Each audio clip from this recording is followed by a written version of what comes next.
નમસ્કાર મિત્રો, સ્વાગત છે તમારું RP press reporter YouTube channel પર। દર્શક મિત્રો, આજે આપણી આ વિડીયોમાં હવામાનના તાજા સમાચાર જાણવાના છીએ। Gujarat rain forecast weather news. આજે અમદાવાદનો વારો સવારે 10 વાગ્યા સુધી 23 જિલ્લામાં અતિભારે વરસાદની આગાહી। ગુજરાત રેઇન સવારે 7 થી 10 વાગ્યા સુધીની આગાહીમાં સાર્વત્રિક વરસાદની સંભાવના વ્યક્ત કરવામાં આવી છે, જેમાં દક્ષિણ ગુજરાત, મધ્ય ગુજરાત, ઉત્તર ગુજરાત અને સૌરાષ્ટ્રના કેટલાક જિલ્લાઓમાં ઓરેન્જ એલર્ટ આપવામાં આવ્યું છે, જ્યારે બાકી રાજ્યના અન્ય જિલ્લાઓમાં યલો એલર્ટ જાહેર કરવામાં આવ્યું છે। અમદાવાદમાં લાંબા સમયથી વરસાદની રાહ જોવાઈ રહી છે। વાદળછાયા વાતાવરણ વચ્ચે મેઘો તૂટી પડશે તેવો માહોલ સર્જાયો છે, પરંતુ વરસાદ પડતો નથી।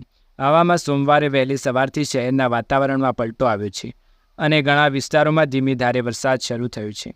આ દરમિયાન હવામાન વિભાગની નવી આગાહી સામે આવી છે। સોમવારે સવારે 7 વાગ્યાથી 10 વાગ્યા સુધીની આગાહીમાં સાર્વત્રિક વરસાદની સંભાવના વ્યક્ત કરવામાં આવી છે, જેમાં દક્ષિણ ગુજરાત, મધ્ય ગુજરાત, ઉત્તર ગુજરાત અને સૌરાષ્ટ્રના કેટલાક જિલ્લાઓમાં ઓરેન્જ એલર્ટ આપવામાં આવ્યું છે, જ્યારે બાકી રાજ્યના અન્ય જિલ્લાઓમાં યલો એલર્ટ વ્યક્ત કરવામાં આવ્યું છે।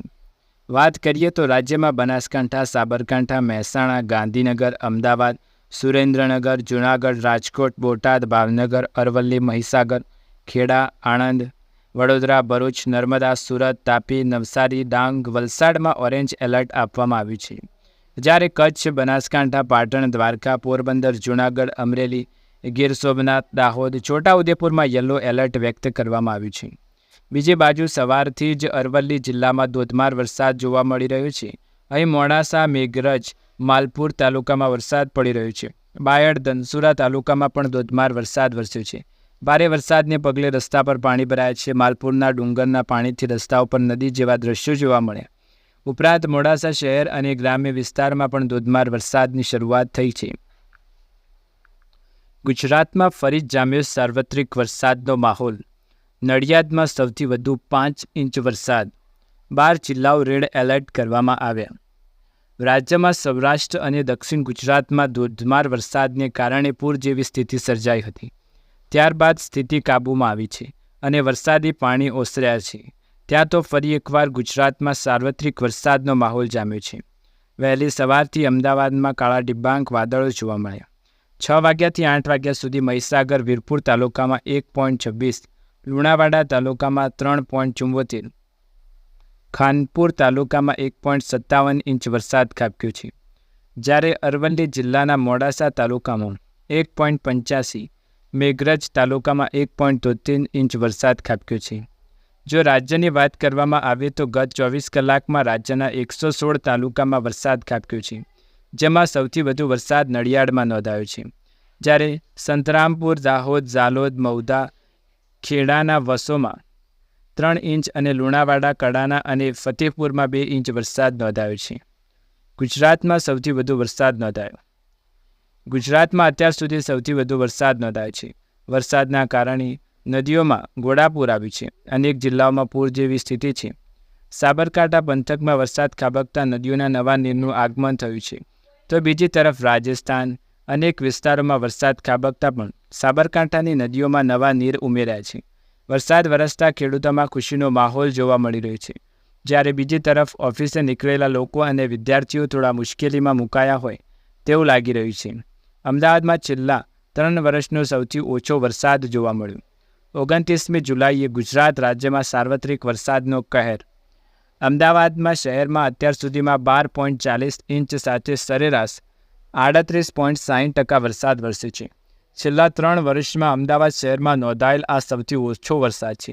વર્ષ 2023માં 28મી જુલાઈ સુધી 23.77 ઇંચ વરસાદ સાથે સરેરાશ 74%, જ્યારે વર્ષ 2022માં 26.73 ઇંચ સાથે 85% વરસાદ વરસ્યો હતો, જેની સરખામણીએ આ વર્ષે અડધો ઓછો વરસાદ પડ્યો છે। હવામાન વિભાગના મતે અમદાવાદમાં આગામી 3 દિવસ હજુ માત્ર હળવાથી મધ્યમ વરસાદની જ સંભાવના છે। અમદાવાદ જિલ્લામાં હજુ સુધી 9.35 ઇંચ સાથે સિઝનનો સરેરાશ 35% વરસાદ નોંધાયો છે। અમદાવાદ જિલ્લામાંથી આ વખતે 13.45 ઇંચ સાથે ધંધોકામાં સૌથી વધુ અને વિરંગામમાં 5.20 ઇંચ સૌથી ઓછો વરસાદ નોંધાયો છે। હવામાન વિભાગે વરસાદને લઈ નાવકાસ્ટ બુલેટિન જાહેર કર્યું છે, જેમાં અમદાવાદ સહિત સમગ્ર ગુજરાતમાં વરસાદની આગાહી કરી છે. સાથે સાથે દક્ષિણ ગુજરાતને પણ વ્યક્ત કર્યું છે. અમદાવાદમાં વહેલી સવારથી વરસાદ, જાણો ક્યાં અપાય મધ્યમ વરસાદની આગાહી, જાણો ક્યાં અપાય હળવા વરસાદની આગાહી. રાજ્યમાં મહીસાગર, પંચમહાલ, ખેડા, અરવલ્લી, સાબરકાંઠા, મહેસાણા, અમદાવાદ, મોરબી, સુરેન્દ્રનગર, જામનગર, રાજકોટ, બોટાદ, ભાવનગર, આણંદ, ગાંધીનગર, વડોદરા, નર્મદા, સુરત, ભરૂચ, તાપી, ડાંગ, નવસારી, વલસાડ અને દમણ, દાદર, નગર હવેલીમાં મધ્યમ વરસાદની આગાહી વ્યક્ત કરાઈ છે. દાહોદ, છોટા ઉદેપુર, અમરેલી, ગીર સોમનાથ, જૂનાગઢ, પોરબંદર, દેવભૂમિ દ્વારકા, કચ્છ, પાટણ, બનાસકાંઠા અને દીવમાં હળવા વરસાદની આગાહી વ્યક્ત કરવામાં આવી છે. સાથે સાથે લુણાવાડા શહેરમાં વધારે વરસાદ જોવા મળ્યો છે. અમદાવાદમાં વહેલી સવારથી વરસાદ. હવામાન વિભાગે વરસાદને લઈ મહત્વના સમાચાર જાહેર કર્યા. આગામી દિવસોમાં ગુજરાત રાજ્યમાં કેવો વરસાદ રહેશે તે વિશે આપણે અંબાલાલ પટેલની આગાહી ઉપર એક નજર કરીએ. ગુજરાતના મોટાભાગના જિલ્લાઓમાં સારો વરસાદ પડી રહ્યો છે, ત્યારે અમદાવાદ સહિત અનેક જિલ્લાઓમાં પણ વરસાદ છે, જ્યાં હજી લોકો સારા વરસાદની રાહ જોઈને બેઠા છે. ગુજરાતના જાણીતા હવામાન નિષ્ણાત અંબાલાલ પટેલે પોતાની આગાહીમાં જણાવ્યું કે આજે ઘણા વિસ્તારોમાં ભારે વરસાદ થવાની સંભાવના છે. ઓફશોર ટ્રફના કારણે 30 જુલાઈ સુધીમાં દક્ષિણ મધ્ય ગુજરાતમાં અતિભારે વરસાદ વરસવાની શક્યતાઓ રહેલી છે, જેમાં વડોદરા, છોટાઉદેપુર, ડાંગ, પંચમહાલમાં ભારે વરસાદની શક્યતાઓ વ્યક્ત કરવામાં આવી છે. આ સાથે તેમણે જણાવ્યું કે આગામી 24 કલાકમાં ભારે વરસાદ પડવાની શક્યતાઓ છે. આ વખતનું વહન અમદાવાદ અને ગાંધીનગર સહિત અન્ય ભાગોમાં પણ સારો વરસાદ લાવશે. આ સાથે જ સૌરાષ્ટ્રના ભાવનગર વિસ્તારમાં સારા વરસાદની આગાહી વ્યક્ત કરવામાં આવી છે. અંબાલાલ પટેલે આજની આગાહીમાં એમને એ પણ જણાવ્યું કે બંગાળના ઉપસાગરમાં વરસાદી સિસ્ટમ બની છે.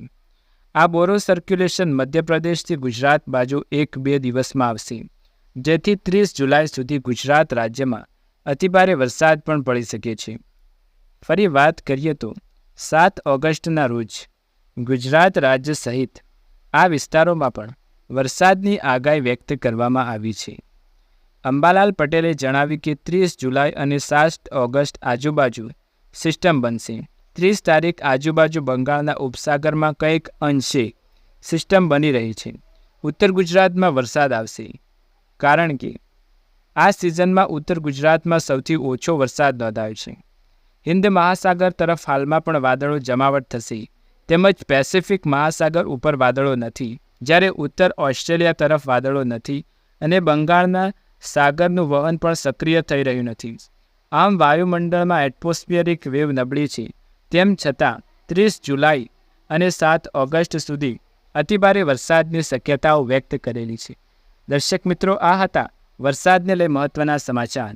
આપને વિડીયો પસંદ આવે તો લાઇક, શેર, કમેન્ટ કરો. ચેનલ પર નવા હોય તો સબસ્ક્રાઇબ કરો. આવા જ અવનવા સમાચાર જોવા માટે ચેનલ સાથે જોડાયેલા રહો. ફરી એકવાર નવા વિડીયોમાં નવા હવામાન સમાચાર સાથે મળીશું. ત્યાર સુધી તમારા બધાનો આભાર.